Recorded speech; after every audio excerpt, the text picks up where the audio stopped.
In this video, you'll learn how to hide a shipping method using Nex Reorder. We'll hide DHL Express for customers outside Canada. Let's take a quick look at this page before creating the rule. At the top, you'll find the rule name field. While it's optional, giving your rule a descriptive name makes it easier to identify and manage later. On the right is the rule status. Before saving your rule, always make sure it's set to active.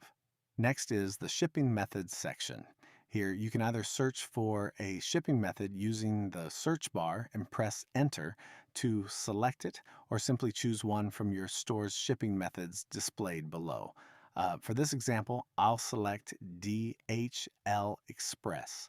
Now scroll down to the conditions section. This is where you decide when your rule should apply. First, choose a condition category. General rules include common conditions such as customer details, cart value, shipping location, and discounts.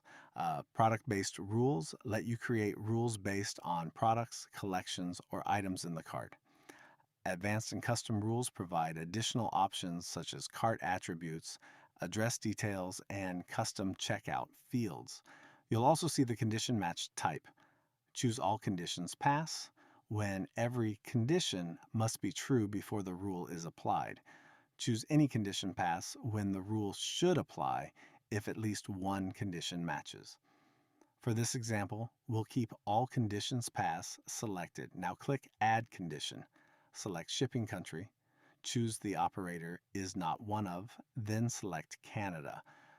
This means the rule will apply to every shipping country except Canada.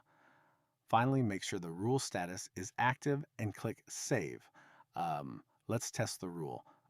When the shipping country is Canada, DHL Express is available at checkout. However, when any other country is selected, DHL Express is automatically hidden.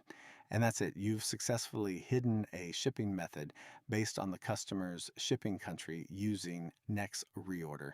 The same workflow can be used to create shipping rules based on cart value, products, customer groups, discounts, and many other checkout conditions.